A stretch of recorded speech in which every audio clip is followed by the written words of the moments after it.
I think that one band leader still doesn't like me to this day just because of that one mistake I made. I would say the first thing that really worked for me is go to all your friends' shows, be seen, like be visible. I think the problem is not so much about who's better than who, because it's saturated, right? There's so many musicians. The issue is about visibility. So if people remember you, they hire you.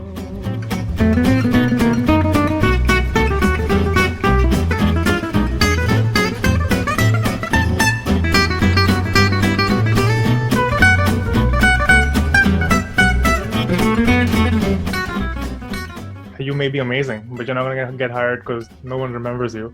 So I would say, like, in your last year, or like getting into the real world, go for all your friends' shows. Just show up, go support musicians, go follow the musicians who are playing in town, who you want to support, who you want to, like. I've gone to so many gigs to meet the drummer because I love that person's playing. I've never met them before.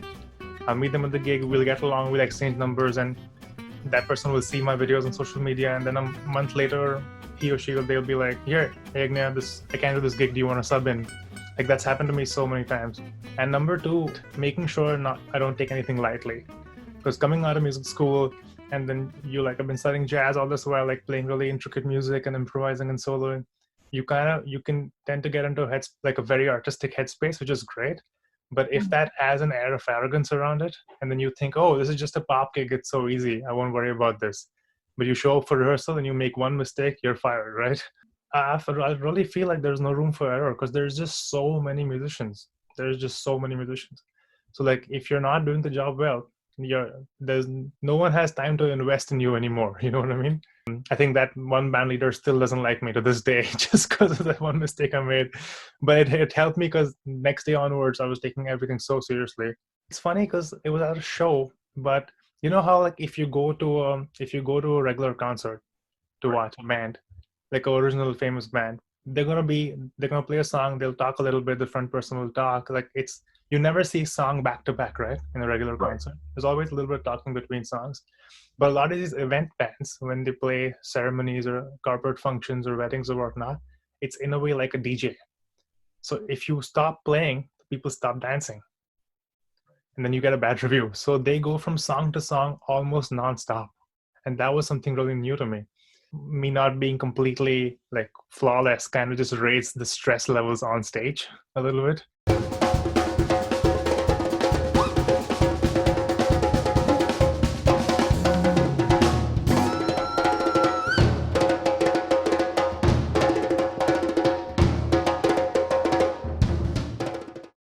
I would say in around Ontario, I've been lucky. I've played pretty much every big stage.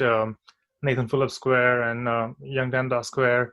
I played at the CNE last year and Toronto Jazz Festival. I've toured with my own trio actually. I've done Orangeville Jazz Festival, Niagara Jazz Festival, Toronto Jazz Festival, Brantford International Jazz Festival. So it's been really good playing a variety of music. And as a leader, I think I was in my third year when I won Niagara Jazz Festival's jazz competition. So they hold like a student competition. One of my professors at school put it in a really really cool way that I agree. Humber, like any music degree or any arts degree in a way, is basically a 4-year job interview, right? Because all of my faculty and teachers and peers are the people out in the scene who are playing a lot. So I would say, like, because of having a really strong and good work ethic, I did get noticed very quickly. In the arts today, you have to do a bunch of things. You got to be versatile. I kind of had my eyes on performing, plus I wanted to get into teaching a little bit. I wanted to get into production, and I wanted to get into recording and production, that kind of space. So, like, Humber gave me a lot of that, almost all of it.